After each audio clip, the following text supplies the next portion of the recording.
presidenta, el vicepresidente y el tesorero por apoyarnos y aconsejarnos. También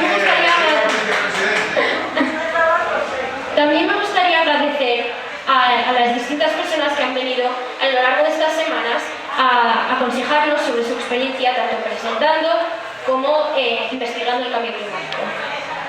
A lo largo de las últimas 3 semanas, mis compañeros y yo hemos preparado el contenido que oiréis a continuación. Hemos debatido temas que nos parecen relevantes o impactantes en la situación actual en el medio ambiente y vamos a enumerar y explicar tanto las causas y consecuencias del cambio climático como las soluciones para combatirlo. En primer lugar, me gustaría explicar la diferencia entre 2 conceptos que a menudo son utilizados como sinónimos: el cambio climático y el calentamiento global. El cambio climático es la variación en el estado del sistema climático terrestre, y estos cambios han existido desde el inicio de la historia de la Tierra, han sido graduales o abruptos y se han debido a causas diversas. Mientras el calentamiento global es el aumento a largo plazo de la temperatura media de la Tierra. Es un cambio climático, ya que es la variación del sistema climático, pero es más específico, ya que se considera la subida de temperatura. Y su aumento ha sido causado predominantemente por actividades humanas, aunque también interfieren otros factores naturales.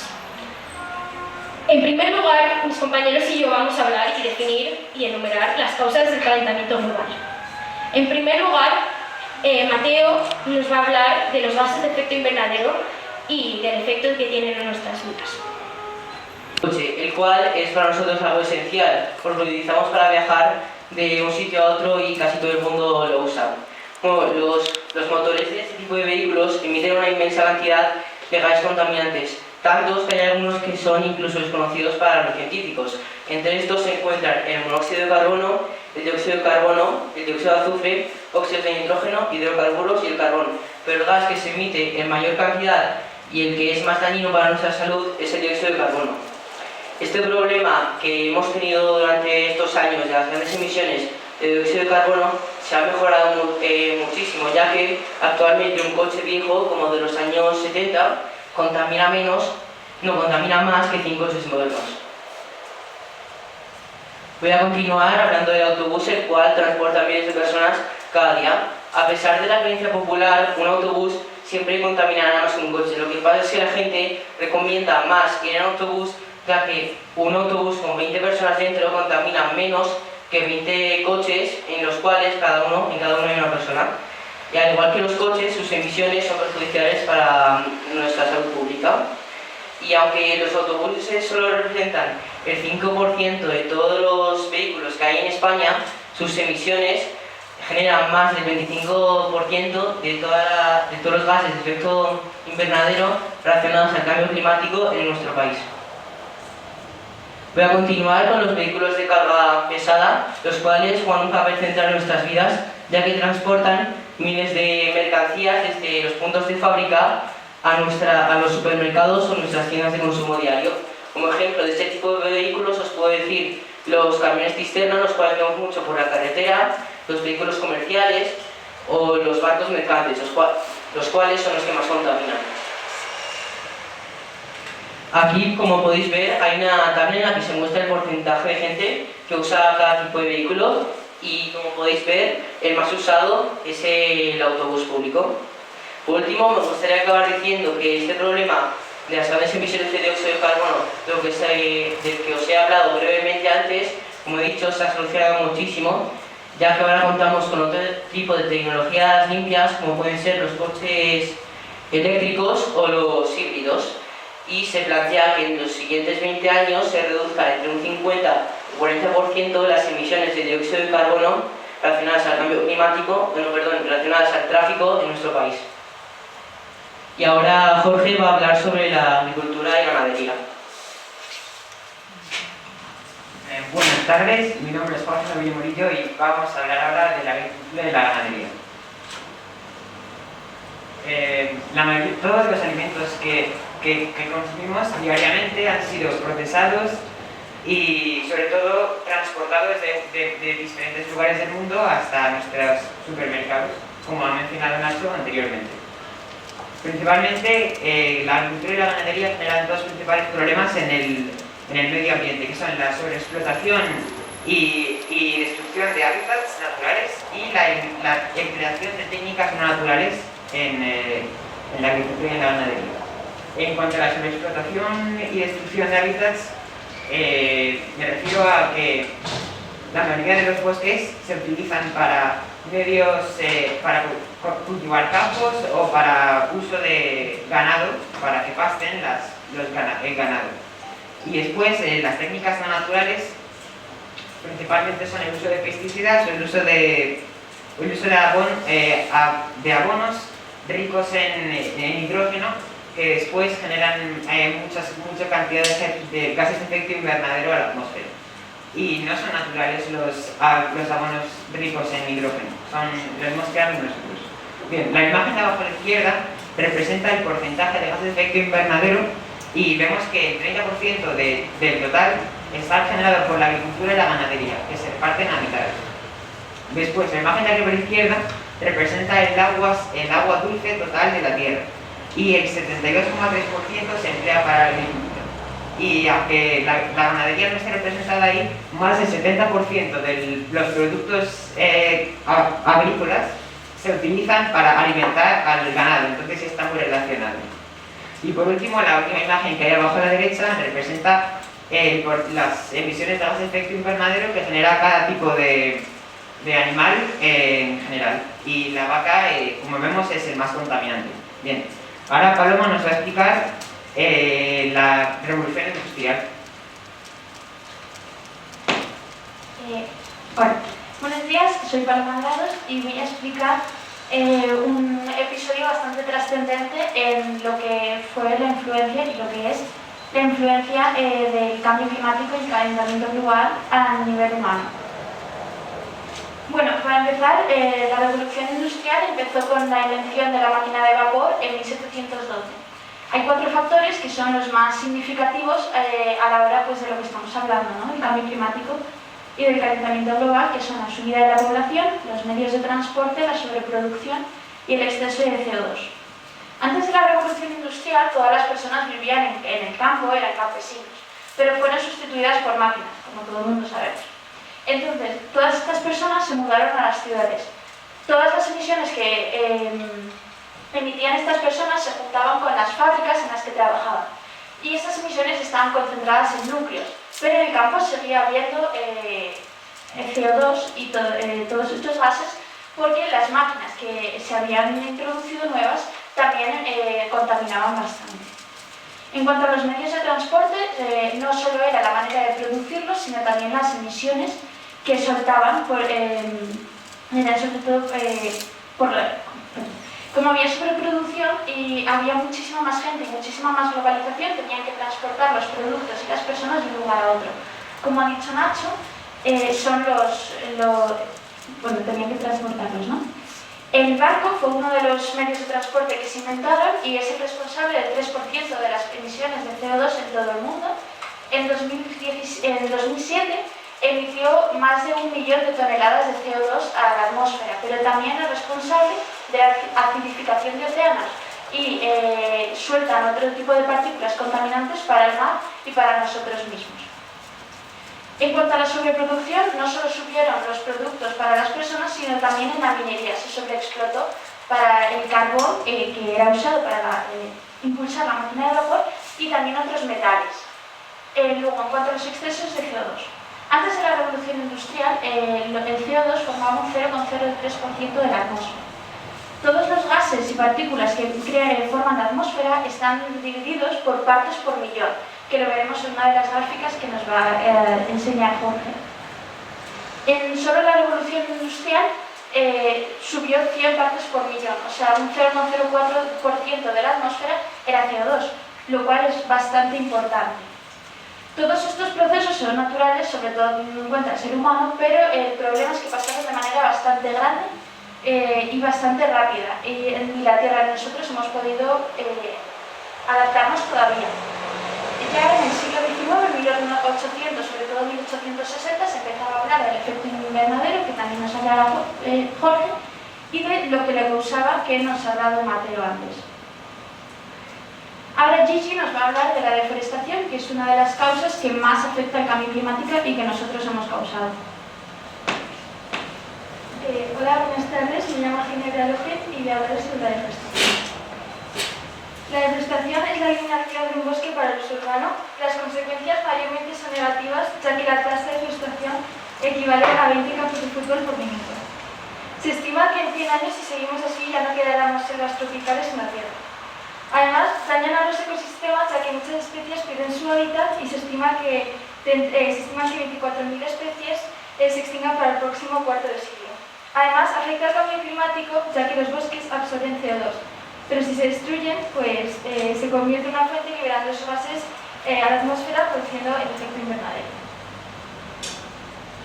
¿Por qué los bosques son importantes? Bueno, el 20% del oxígeno proviene de la selva amazónica y más del 25% de los medicamentos provienen de las plantas, como el sauce, que se utiliza para la aspirina, y el taxus, que es un medicamento importante contra el cáncer. ¿Qué podemos hacer para ayudar? Pues cuando vayáis a comprar algún producto que contenga madera, pues mirar si tiene el certificado FSC, que significa Forest Stewardship Council, y si encontráis este certificado garantiza que la madera ha sido extraída de un bosque que está bien organizado y que respeta el medio ambiente. Ahora nos va a hablar Martín del crecimiento acelerado de la población.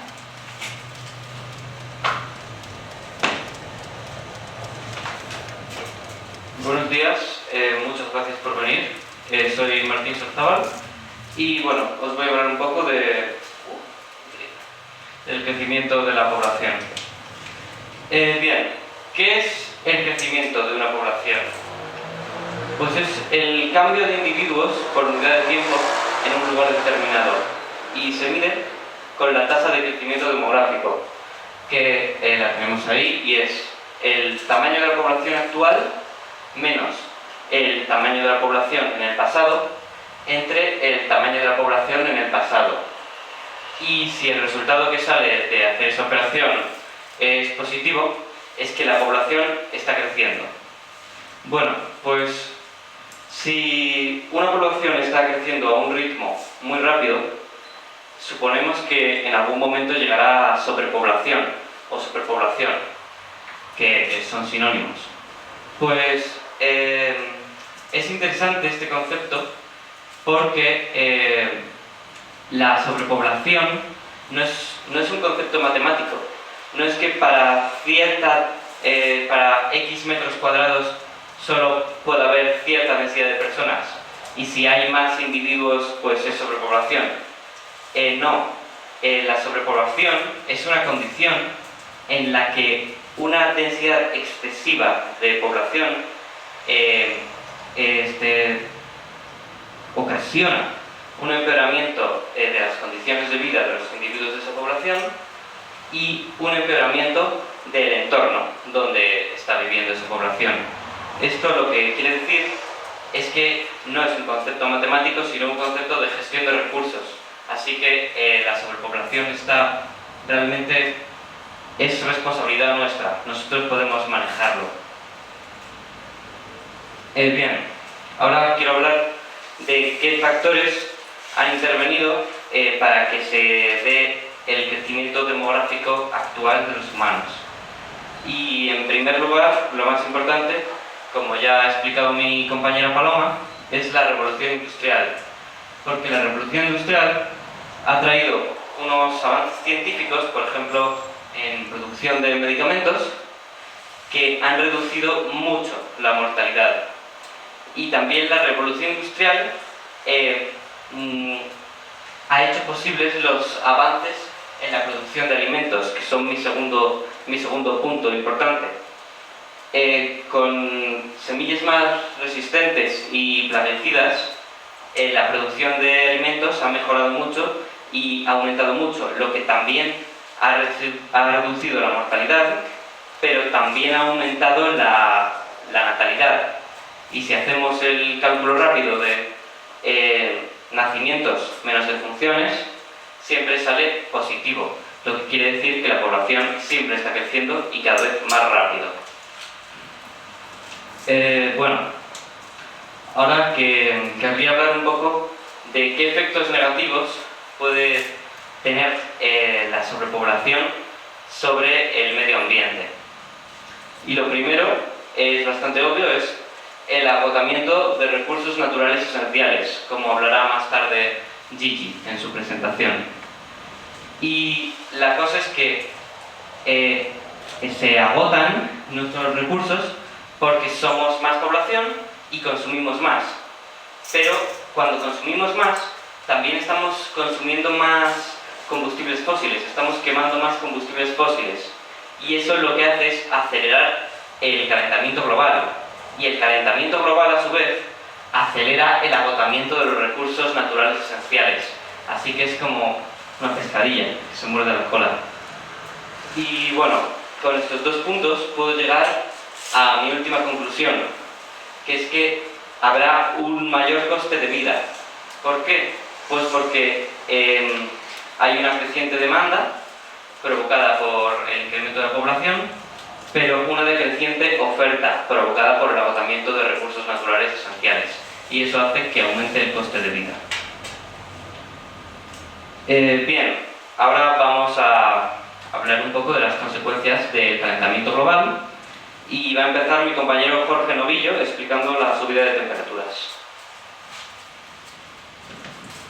La subida de temperaturas es una de las consecuencias más gráficas que tenemos a día de hoy respecto al cambio climático, ya que podemos observar que en los últimos años han crecido las sequías y se han reducido las lluvias como consecuencia. La subida de temperaturas está principalmente ocasionada por el aumento en la cantidad de gases de efecto invernadero acumulados en la atmósfera. El efecto invernadero consiste principalmente en que los rayos del sol inciden en la Tierra, rebotan en la superficie terrestre y son absorbidos en la atmósfera por los gases de efecto invernadero, los cuales rebotan la radiación hacia la Tierra, la devuelven, y no es 100%, pero gran porcentaje, así aumentando la temperatura media global. Y son naturales, pero nosotros estamos haciendo que haya más y por eso las temperaturas suben más. Bien. El estudio de la temperatura media global se representa con los RPCs, que son unos escenarios plasmados por la IPCC, que es una organización mundial, o sea, organización internacional de profesionales contra el cambio climático, que ha plasmado estos RPCs para el 2100, según la cantidad de gases de efecto invernadero que generemos hasta ese año y cuándo dejaremos de emitirlos o cuándo no dejaremos de emitirlos. Principalmente son 4 y están ahí plasmados. Vale, a continuación nos va a hablar Mateo del derretimiento de las glaciares, que está muy relacionado con el aumento de las subidas de temperaturas. El derretimiento de los glaciares es, como ya hemos dicho, una consecuencia del calentamiento global. Es del calentamiento global porque en los polos todo el calor se detiene más que en otras partes de la Tierra. Entonces lo que hace esto es que los polos se derritan más rápidamente y se enfoquen en el mar. Esto tiene varias consecuencias en el mar y en la vía terrestre. Primeramente en el mar las consecuencias que tiene son que provoca un aumento en el nivel del mar. Lo que hace esto es que hace mucha más erosión costera en todas las partes que tienen costa, y al hacer esto eleva todas las marejadas, que son como revueltos más intensos dentro del mar. También lo que puede pasar al elevar el nivel del mar es que se creen más tormentas costeras, más frecuentes, intensas, y huracanes y tifones, pero de esto ya os hablará mi compañera Palma. Las otras consecuencias que puede tener son en la vía terrestre, y esto es lo que nos afecta directamente a nosotros. Esto es porque, por ejemplo, las corrientes oceánicas cambiarán más continuamente, alterando sus patrones. Esto hará que los peces y los animales marinos se muevan y se vayan migrando más rápidamente y a diferentes lugares. Entonces las industrias pesqueras lo que tendrán es un gran problema, porque tendrán que invertir más dinero y tiempo en encontrar dónde van todos los animales marinos para poder pescarlos. Otro problema que tiene esto es que las comunidades costeras tendrán que invertir más dinero en toda la reconstrucción de las infraestructuras que perderán debido a las marejadas, los huracanes, los tifones y demás. Si pongo un ejemplo, si todo el hielo marino y todos los glaciares se derritieran de un día para otro, básicamente el mundo no podría sobrevivir, ya que como es agua marina, el hielo incrementa un 0,03% más la masa del agua. Entonces esto, aunque parece poco, si lo ponemos con todo el océano que hay, haría que pues partes como el 80% de la población de Australia se verían inundadas, o ciudades costeras como Miami o como Nueva York. Ahora a continuación os va a hablar mi compañera Paloma del efecto en el medio ambiente y los fenómenos meteorológicos. Bueno, pues yo voy a hablar de los fenómenos meteorológicos que, como ha explicado Sari, es algo totalmente natural y siempre ha existido. Pero el cambio climático ha influido en que ahora son más frecuentes en zonas más atípicas y más agresivos, como veremos. Vamos a tratar 3 puntos, que son las tormentas tropicales, la desertificación, los incendios y las inundaciones, que es lo que más nos afecta. En primer lugar tenemos las tormentas tropicales, que se podrían clasificar en, como 3 nombres, ¿no? Que son los huracanes, tifones y ciclones. Son prácticamente lo mismo, se podrían dividir, algunos son más tormentas que otros, pero prácticamente se llaman distinto porque están en distintas zonas terrestres. La causa, explicado de una manera muy sencilla y muy rápida, sería que el nivel del mar alcanza una temperatura bastante elevada, se evapora ese agua y se junta con el aire frío. Esto tiene que pasar obviamente a un nivel bastante grande, como para que surjan estos huracanes. Aquí es cuando influye el calentamiento global, porque la temperatura del mar está creciendo bastante rápido. En el Mediterráneo ha crecido en los últimos años 5 grados, ha incrementado, y se calcula que va a seguir subiendo, pero no solo ahí, sino en todas partes. Pero ¿qué pasa? Que el Mediterráneo nos afecta directamente porque estamos allí, y también es una zona atípica, donde no suele haber este tipo de tormentas. Entonces, en los próximos años sí que lo va a haber, por eso las zonas atípicas. En cuanto a la mayor frecuencia, es que el agua no solo se va a calentar en determinadas zonas del año, momentos del año, sino que va a ser en todo momento y va a ser a grandes temperaturas. Entonces, por ejemplo, los ciclones, que suelen aparecer 1 o 2 veces al año, se va a duplicar, incluso triplicar su frecuencia en las zonas en las que ya estaban y otras. En cuanto a la agresividad, el agua es porque alcanza mucha mayor temperatura de lo que era en un proceso natural. Se calcula que los huracanes van a tener de mínima para los próximos años, sobre todo a partir de 2050, 4 o 5 grados. Es decir, que como mínimo un huracán, cuando exista, va a ser muy agresivo, ¿vale?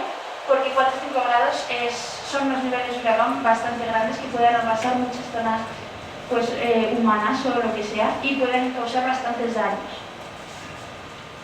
En segundo lugar tenemos las inundaciones. Esto va directamente relacionado con el deshielo, como nos ha explicado Mateo. Como ya hemos dicho, el deshielo, que es la subida del nivel del mar. Esto serían zonas costeras. Por ejemplo, en los Pirineos hay una reserva natural que se llama Monte Perdido, que había 55 glaciares y han desaparecido 33, que es el 80% y la mayoría a partir de 1980. Significa que nuestra mayor huella de carbono ha sido a partir de los últimos 40 años. También en las zonas costeras también podría influir un proceso no natural, que sería la construcción más allá de los límites naturales, es decir, invasión de aguas y zonas marinas en las que hemos construido playas, bahías o lo que sea, y entonces en momentos de tormenta el agua recupera lo que es suyo. La deforestación, como ha explicado Gigi antes, es porque los bosques retienen una gran cantidad de agua, la filtran por la tierra y también para todos los animales y plantas. Al no haber bosques ahora, todo ese agua baja a zonas urbanas y las acaba inundando. Y en cuanto a la mala calidad, es porque cuando llueve, ahora mismo no es solo agua lo que cae, sino que también son otras partículas, como por ejemplo vemos que ahora cuando llueve se ensucian todos los coches y antes no, porque ahora es más tierra que agua. Entonces, la mala calidad del agua influye en la filtración del agua en alcantarillados y por la tierra y todo, porque no es solo agua, es mucho más. Y también ensucia muchísimo más. Y como ha dicho Mateo, las consecuencias va a ser que van a desaparecer muchas zonas terrestres y también se van a destruir muchas otras que, aunque luego se recuperen otra vez y vuelvan a ser terrestres, van a quedar prácticamente imposibilitadas. En tercer lugar tenemos la desertificación. La desertificación pensamos y es obviamente en relación con la subida de las temperaturas, pero también con la menor cantidad de agua que se encuentra, es decir, el agua dulce, que es la que nosotros usamos, que se encuentra en ríos o de manera subterránea, hay mucha menos ahora mismo y va a haber menos, también va a haber muchas menos precipitaciones. Se está calculando que cada 10 años va a subir la temperatura a 0,4 grados, es decir, en 30 años, que no son nada prácticamente, va a ser más de 1 grado la temperatura media global. Vale. La desertificación de la Tierra crea la imposibilidad de la vida en ella, es decir, la Tierra se vuelve no fértil, no puede obtener las sustancias y los minerales de la materia orgánica, que son como plantas y animales muertos, y esto hace que no pueda crecer ni vivir nada. Así que no se podría vivir en estas zonas. África es el continente más afectado. En 2015 tuvo el mayor número de países afectados porque tiene mucho desierto. Pero en España también tenemos un desierto que se llama el desierto de Almería y se ha calculado que para finales de siglo la mayor parte de nuestro país va a estar desertificada y entonces va a imposibilitar mucho la vida. No podremos vivir aquí en las mismas calidades. Y por último tenemos los incendios. Pues los incendios también se deben igual al incremento de las temperaturas y a la menos frecuencia de precipitaciones o de agua que puede haber ya en la tierra como ríos, ¿vale? También es, bueno, como he dicho, la calidad y la cantidad de agua, es decir, cuando llueve el agua está totalmente contaminada, hay más contaminación que agua en la lluvia. Entonces esto hace que el bosque no se pueda defender ni preparar de la misma manera a la hora de haber un incendio.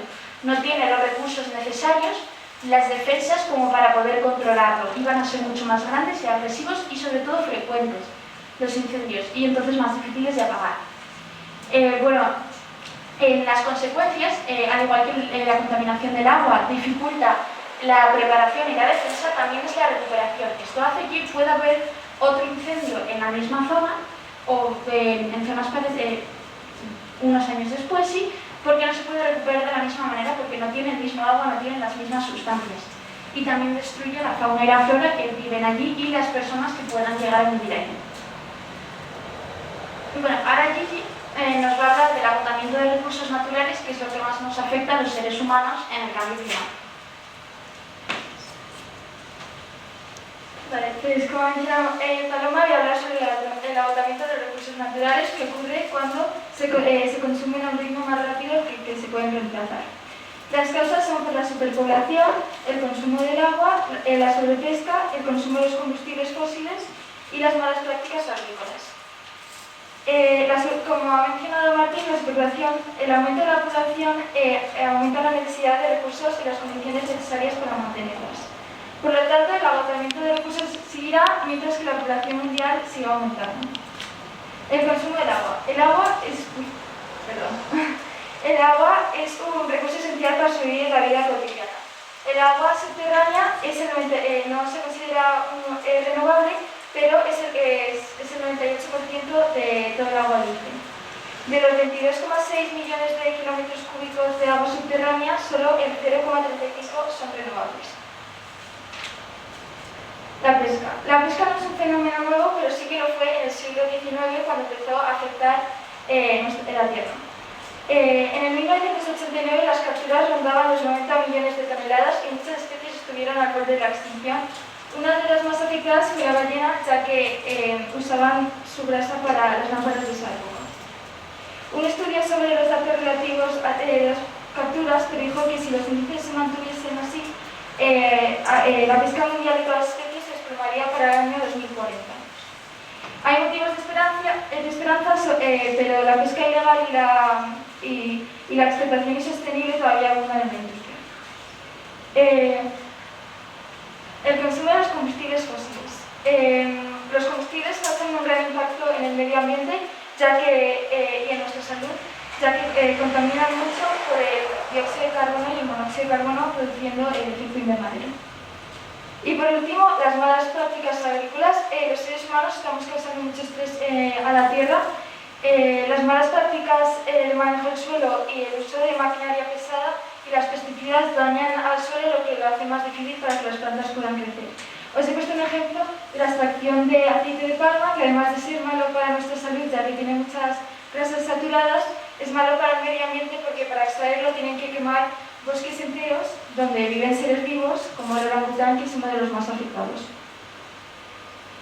A continuación va a hablar Sally sobre la contaminación hídrica.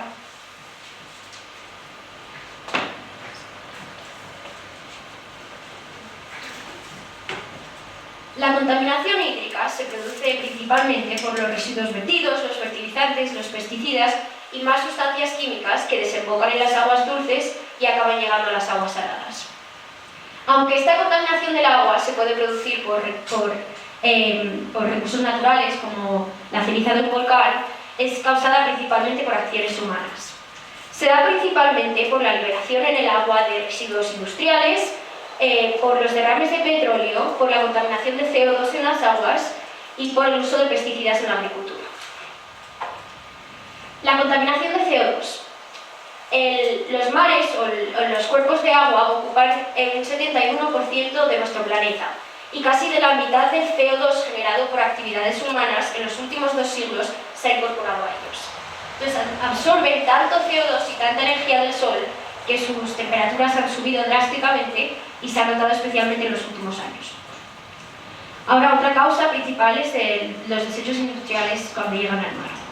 Es costumbre en muchos países el vertimiento de desechos industriales en las orillas de los ríos, de los lagos y de los océanos.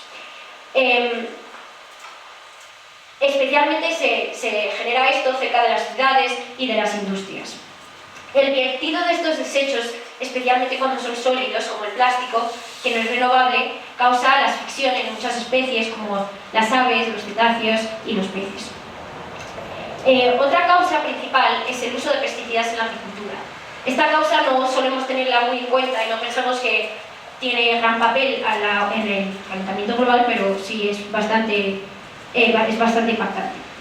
Los desechos de fertilizantes y los residuos animales provenientes de granjas e industrias contienen un exceso de nitrógeno y fósforo, y cuando llega a los océanos, este ambiente con desechos y fertilizantes es ideal para el desarrollo de bacterias y protozoos que son dañinos, como el fitoplancton, que cuando crece en abundancia no permite que entre ni la luz del sol, ni el calor del sol, ni el oxígeno a los organismos que viven debajo. Las consecuencias son bastante impactantes, ya que afectan tanto a los humanos como a la fauna y a la flora. Las consecuencias para los humanos son principalmente su inutilidad y su daño para la salud. Cuando el agua está contaminada, hace que sea inútil para nuestro consumo y también hace que sea inútil para el uso en actividades como la agricultura o la ganadería. Estos compuestos tóxicos también son dañinos para los seres humanos, ya que pueden crear daños como disfunciones hormonales, problemas en el sistema reproductor, problemas en la piel, cáncer y más problemas cuando se filtran en las cadenas alimentarias o en los subsuelos. Las consecuencias para la fauna. Una de las consecuencias, como he mencionado antes, es este ambiente ideal para el crecimiento de protozoos y bacterias. Otra consecuencia, especialmente para los cetáceos como las ballenas, es la contaminación acústica. Cuando estas ballenas migran o se transportan para comunicarse con otros miembros de su especie, utilizan sonidos, y esta contaminación interfiere en estos sonidos, haciendo que las ballenas se desorienten y no puedan encontrar alimento. Por la contaminación del agua, cada año mueren 1,5 millones de aves, de peces, de tortugas y de ballenas. Y aunque no los maten, se ha calculado que en el Pacífico Norte 30% de los peces ha ingerido plástico en algún momento de sus vidas. Otras consecuencias son las consecuencias para la flora. La contaminación de los mares ha generado el deterioro de muchos arrecifes de coral, que también afecta a la fauna porque son los hogares de muchas especies. Además, los 13 millones de toneladas de plástico arrojados al mar han generado verdaderos continentes de plástico, que existen 2 en el Atlántico, otro en el Pacífico y otro en el Índico. Al respecto, es una obligación de todos los seres humanos ocuparse de la conservación de los océanos, ya que de ellos obtenemos el 70% de nuestro oxígeno, el 97% de nuestro suministro de agua e incluso el 40% absorbe el 40% de nuestras emisiones de carbono. Ahora va a hablar Nacho Nacho de la pérdida de biodiversidad y del efecto que tiene en la vida de los humanos.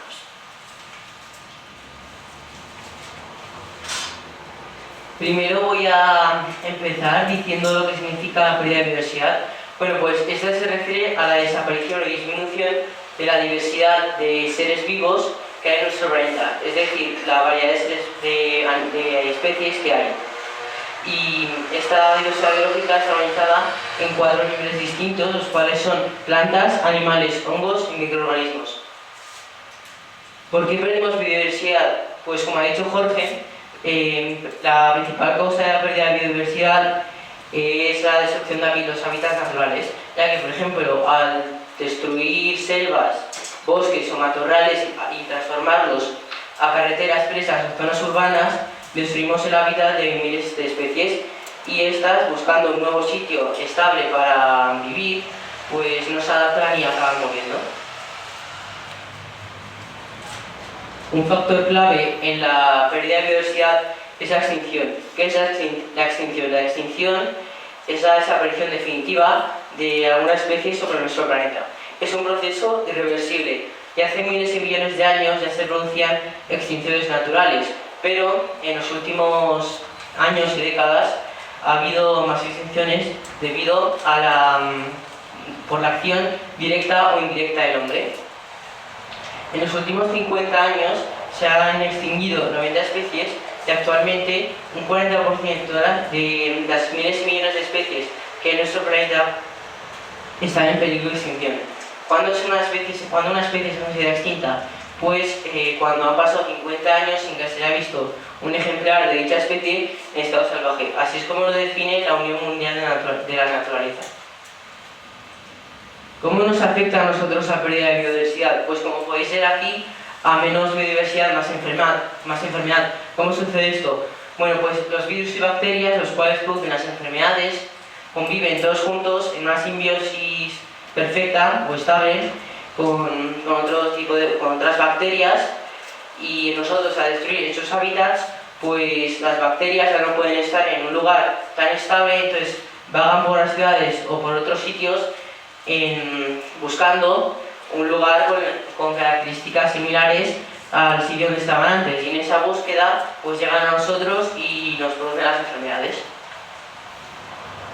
Ahora Martín va a hablar sobre el impacto del calentamiento global en la economía.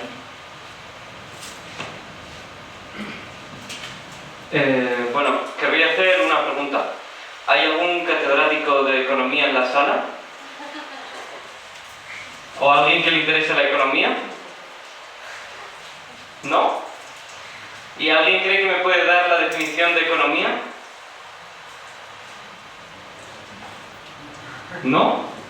Joder, no me esperaba esto. Voy a intentar. Es la alocación de los recursos para el bien funcionamiento de una sociedad o una población.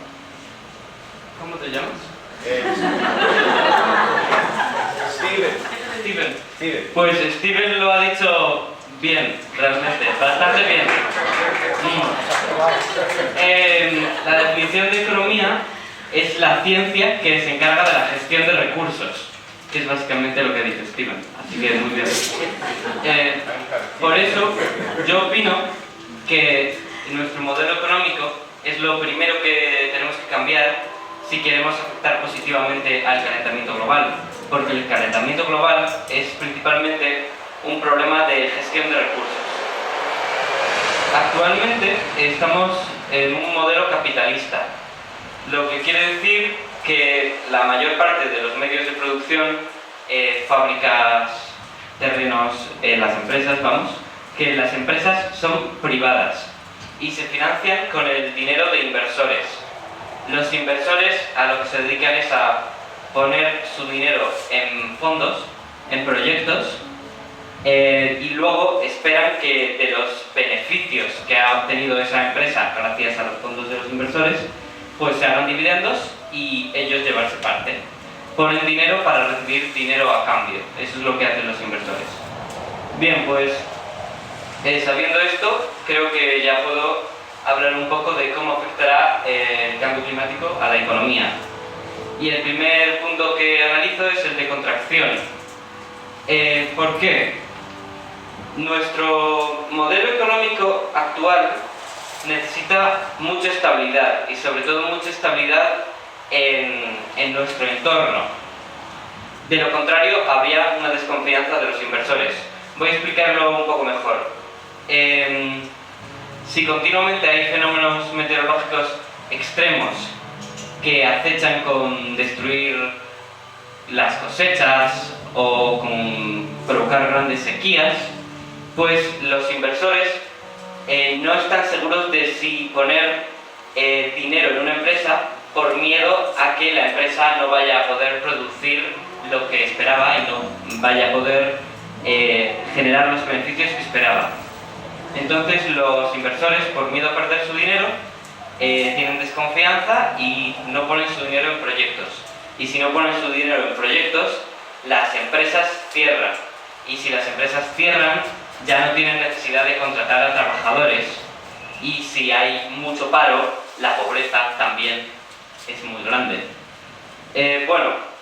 Después quiero hablar un poco sobre las olas de calor, por ejemplo, o las grandes lluvias que reducen la productividad. Sobre todo porque los trabajadores que trabajan al aire libre, si hay un calor tremendo, como el que estamos viendo ahora, o más, su horario de trabajo se ve reducido, porque ya no pueden trabajar a lo mejor a las 4 de la tarde, les da algo. Y por eso se reduce la productividad. Y con estos dos puntos llego a la última conclusión, que es que el Producto Interior Bruto Mundial se podría reducir un 15% para 2050, con una recuperación de 50 o 40 años. Y bueno, mi segundo punto principal es el de pobreza, que ya he hablado un poco de ello, pero bueno. Y lo primero que quiero recalcar es que el calentamiento global no solo va a afectar a las sociedades rurales que dependen mucho del campo o a los más pobres, como a veces pensamos, sino que también va a afectar mucho a los ricos, sobre todo a los inversores que invierten en bienes raíces. Un bien raíz o un bien inmueble es un bien que no se puede mover de donde está, como una casa o un terreno, y que seguro que todos estáis bastante familiarizados con esto, porque todo el mundo conoce a alguien que tiene una casa que alquila.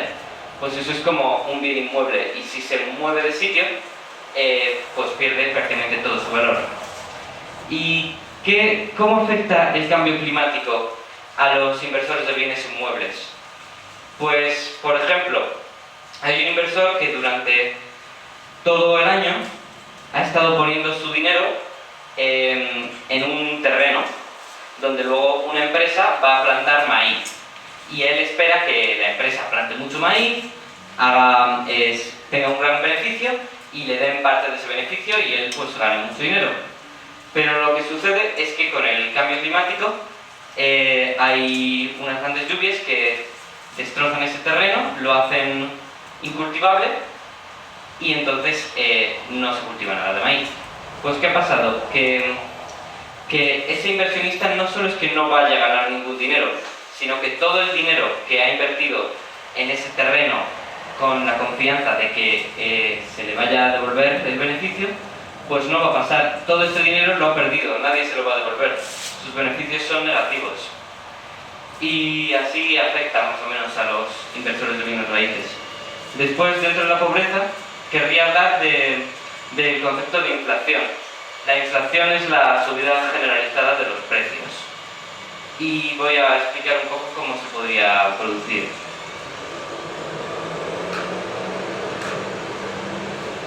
Bien, pues esta es una gráfica de microeconomía de cualquier mercado. Y ya que estábamos con el maíz, pues por ejemplo el mercado de maíz. Aquí, en este eje, se muestra el precio a cada cantidad vendida. Y aquí se muestra la cantidad vendida de maíz. Esta curva de 1 es la demanda, o sea, lo que los consumidores piden de maíz. Y aquí está S1, la oferta, o sea, lo que los vendedores ofrecen a cada precio de maíz. Y si vemos dónde se cruzan demanda y oferta, vemos que se cruzan en este punto. Y eso significa que para esta cantidad de maíz, el precio es este, P1. Bien, ahora dentro de unas décadas, la población aumenta. Y cuando la población aumenta, también la demanda aumenta. Se pide más maíz porque hay más personas. Entonces, la demanda se desplaza gráficamente hacia la derecha. Aquí la tenemos, de 2. Pero como nos ha explicado ya Gigi, con el cambio climático, que acelera el agotamiento de recursos esenciales, la oferta de maíz se desplaza hacia la izquierda por grandes lluvias, grandes sequías que hacen que haya menos oferta de maíz. Se ofrece menos. Entonces hacemos el mismo proceso de antes. ¿Dónde se cruza la demanda con la oferta? Nuestra nueva demanda con nuestra nueva oferta. Pues D2 y S2 se cruzan en este punto. Y ahora vemos que para la misma cantidad de maíz que antes, ahora el punto de cruce está mucho más arriba, lo que significa que el precio es mucho más alto. Para Q ahora es P2, o sea, el precio ha subido, ya veis, muchísimo. Y esa es una de las maneras en las que se puede producir inflación. Bueno, ahora rápidamente quiero hablar de otro modelo esperanzador, económico, y bueno, es la economía circular. Este es un modelo de producción y consumo que se basa en no extraer nuevas materias primas de la tierra, sino en utilizar materias primas secundarias. Las materias primas secundarias se obtienen a partir de bienes que ya han sido consumidos, como una silla.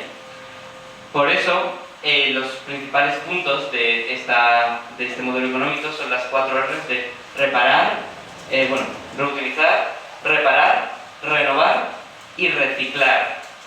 Con estos puntos, la economía circular consigue alargar la vida de los productos y darles un valor añadido. Cada recurso que extraemos del suelo va a estar mucho más tiempo en el mercado y eso es muy bueno para el agotamiento de recursos naturales esenciales. Pero no es solo muy bueno para el calentamiento global, el cambio climático, es también muy bueno para nosotros.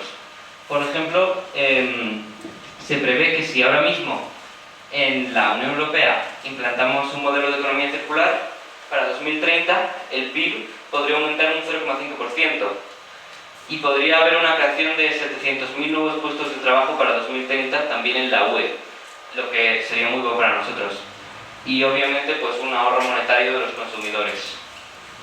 Y rápidamente, por si a alguien le interesa, esta señora es Kate Raworth y es una economista que ha creado un modelo económico que se llama Donut Economics Model, que está representado como en una especie de donut extraño, y es un modelo económico que no tiene solo en cuenta el flujo de capital, sino que también tiene en cuenta otros factores como igualdad de género, explotación justa de los recursos. Es como un modelo económico para una economía más sostenible y más social. Muchas gracias. Ahora mis compañeros van a hablar de soluciones e iniciativas internacionales y Gigi nos va a exponer el protocolo de Kioto.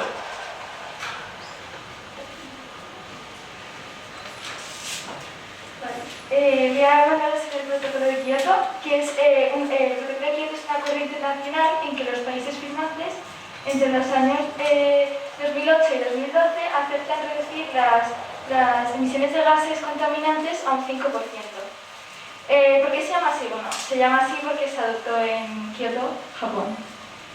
¿Cuál es su objetivo?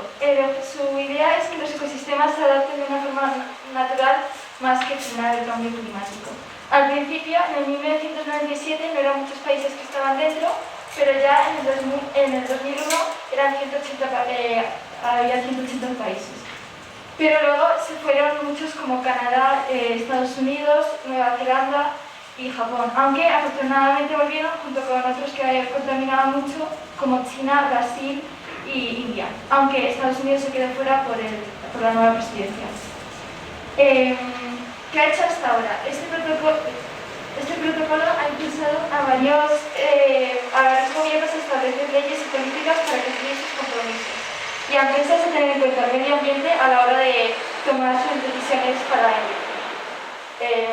Ahora nos va a hablar Mateo sobre el Acuerdo de París.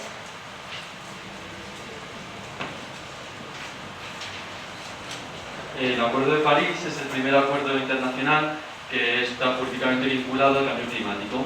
Este acuerdo se aprobó el 12 de diciembre de 2015 para poder ponerse en marcha en la etapa del 2020, donde estamos ahora mismo.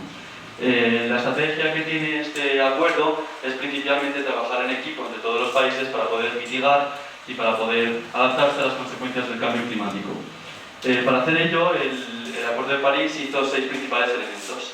Primeramente tenemos la mitigación y la reducción de emisiones. Esta trata de, primero de todo, no dejar que el cambio climático afecte a la temperatura para no rebajarla a menos de 2 grados o subirla a más de 2 grados. Secundariamente, este elemento también tiene incrementar las emisiones, aunque parece contradictorio, para luego poder rebajarlas mucho más rápidamente y que se puedan quedar ahí. Secundariamente tenemos el elemento de la transparencia y el balance global. Este elemento trata de que todos los países y gobiernos se reúnan presencialmente cada 5 años para saber cómo van cada uno en este tema. También lo que van a hacer es informes regulares entre cada país cada 6 meses, pero eso será vía el ordenador e internet.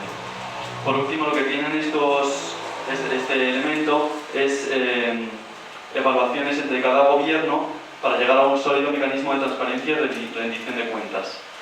Terceramente tenemos el elemento de la adaptación. La adaptación trata de poder adaptarse entre sí a todas las consecuencias del cambio climático, poder adaptarse a la deforestación, a la subida de temperaturas, etc. También lo que decían aquí era ayudar a países en desarrollo a poder adaptarse ellos mismos contra estos cambios. Cuartamente tenemos los daños y perjuicios. Los daños y perjuicios tratan de poder reducir al mínimo pues todos estos daños y perjuicios hacia la naturaleza y hacia nosotros mismos hechos por el cambio climático. Para hacer esto lo que querían hacer era cooperar y mejorar la comprensión, la aclaración y el apoyo en diferentes campos de riesgo dentro del cambio climático. Quintamente tenemos el papel de las ciudades, las regiones y las administraciones globales. Aquí es donde los gobiernos se dieron cuenta que estas ciudades, regiones y administraciones globales más independientes tienen un gran papel sobre todo esto del cambio climático. Por ello les piden que cooperen y que intenten mejorar el cambio climático y la adaptación contra él. Quintamente, por último, tenemos el apoyo. El apoyo trata de ayudar a, como ya he dicho, países en desarrollo, pero no solo a adaptarse, sino también a reducir sus emisiones de gas.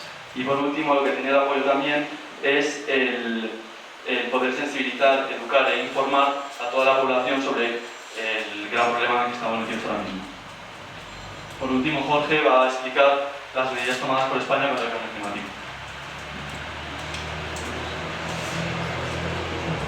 Bueno, pues España se ha decidido centrar en 3 factores clave para intentar parar un poco el cambio climático.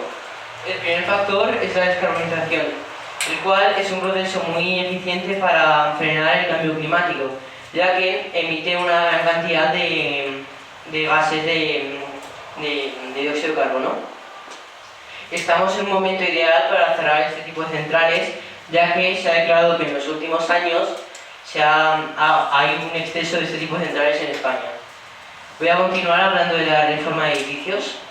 Bueno, pues España se ha comprometido a mejorar la eficiencia energética de edificios y viviendas y edificios públicos y privados, ya que, por ejemplo, el gas de las casas antiguamente se obtenía de las calderas y eso contamina muchísimo. Y ahora contamos con otro tipo de tecnologías más limpias. Entonces España se ha propuesto hacer este cambio en 100.000 viviendas este año. Por último, en relación a la movilidad sostenible, La ley establece que en 2040 ya no se permitirá la venta ni matriculación de vehículos que emitan CO2 en grandes cantidades, pretendiendo llegar a 2050 sin emisiones directas al CO2. Y ahora Jorge va a hablar sobre qué podemos hacer nosotros para parar el cambio climático. Bien, personalmente creo que esta es la parte más importante de la presentación. He decidido dividirlo en 5 puntos principales. Primero tenemos la reducción del consumo eléctrico. Ejemplos de reducción de consumo eléctrico. Los enchufes, si no los estamos utilizando, podemos apagarlos. Como ha mencionado Nacho, podemos hacer nuestros hogares más eficientes energéticamente hablando. O incluso podemos ahorrar calefacción cuando no necesitamos, o aire acondicionado, que son dos cosas que contaminan muchísimo porque no son gases comunes y es importante. Bien, en segundo lugar tenemos el consumo de agua. Formas más fáciles de reducir el consumo de agua es en las duchas, al lavarnos las manos o en general en cualquier cosa, o al regar, por ejemplo, el césped. Es una cosa que se prohíbe porque gasta mucha agua y no es necesario, no tienes por qué tener césped en tu casa y en cambio gasta mucha agua. Bien, en tercer lugar tenemos la reducción de los bienes materiales no necesarios. En esto me refiero a que tenemos que retraernos a comprar cosas que no necesitamos o que podemos sustituir por otras que afecten menos al cambio climático. Como por ejemplo, una solución bastante eficaz que podemos llevar a cabo es la reducción del consumo de carne de vaca, que es muy contaminante, además de gases de efecto invernadero, también de agua. Bien, en cuarto lugar tenemos la reducción de emisiones de dióxido de carbono, que esto es lo que más se habla y es principalmente utilizar más transportes eficientes, ir andando al supermercado o cualquier cosa relacionada con los vehículos o con el consumo de combustibles fósiles. Y por último, como han mencionado anteriormente y muy importante, es el apoyo a otros modelos económicos más sostenibles, como por ejemplo la economía circular, ya que eso solucionaría bastantes de nuestros problemas actuales. Bien, y Martín, por último, nos va a comentar una curiosidad sobre la huella de carbono. Bueno, esto va a ser muy rápido. Solo quiero hablar de un programa que sirve para calcular la huella de carbono. Se llama... esto es un jamón, un super solo de jamón. Se llama WWF de la organización y el programa se llama Footprint Calculator. Voy a pasar todo esto, aquí se ve. Si ponéis esto en internet, WWF Footprint Calculator, os aparece una página en la que hay unas preguntitas, las rellenáis lo más sinceramente posible y lentamente, y luego pues al final de haber rellenado las preguntas os dice qué es lo de vuestros hábitos, qué es lo que peor influye al calentamiento global y os da tips para cambiarlo. Es una muy buena herramienta.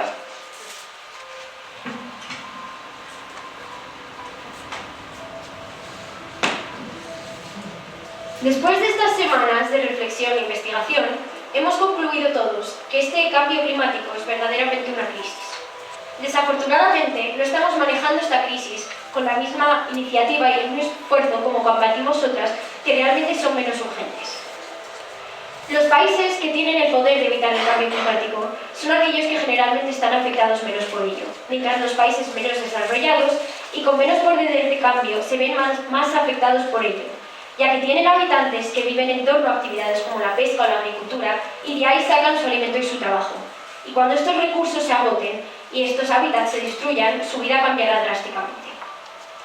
Antes de empezar este proyecto, me sentía incapaz, impotente y no entendía mi papel en una crisis global. No entendía cómo algo tan urgente y tan determinante podría ser ignorado por tantas personas. Gracias a este proyecto, ahora entiendo cómo podemos formar parte de la lucha contra el cambio climático. Con educarnos y educar a todo aquel que escuche. Con aprender que 40% de las especies están en peligro de extinción, que ciudades enteras se están hundiendo, que se ha perdido casi 1 millón de hectáreas a la deforestación, que el cambio climático ha causado ya 600.000 muertes en todo el mundo, que cada año 100.000 mamíferos marinos y 1 millón de aves marinas mueren por la ingesta de plástico. Estos datos son una de las muchas realidades a las que nos enfrentamos cada día. Espero que todo el que haya venido hoy salga con un sentido de miedo y preocupación, pero que también que salga con un sentido de dirección, inspiración al cambio y esperanza, para ver si algún día podremos decir con orgullo y seguridad que el cambio climático es algo del pasado. Muchas gracias.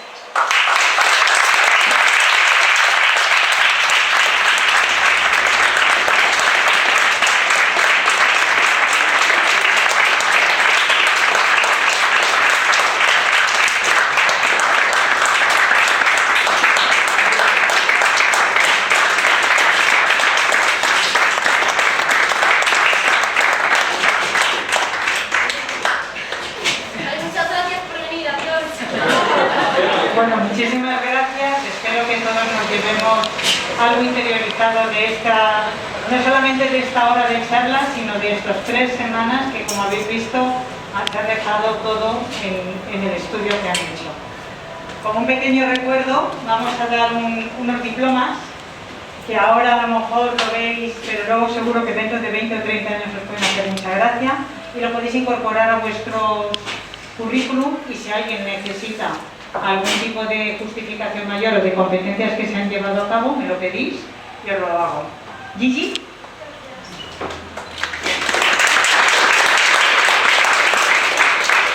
Ignacio. Jorge.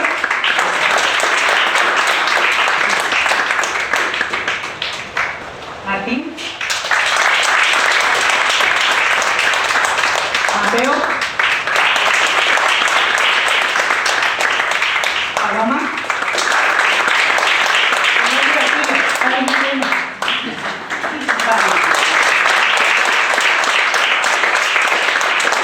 Pues muchísimas gracias y bueno, ya os hemos comentado, la grabación dentro de unos días estará en la web del Ateneo y en breve, en un espacio de tiempo razonable, porque lo tenemos que hacer, habrá una publicación de la memoria de este proyecto. Esperemos que os haya aportado algo y ya sabéis que el Ateneo está aquí para lo que necesitéis. A la salida tenéis, si queréis, hay calendarios y folletos y espero que os haya gustado. Muchas gracias por venir a todos.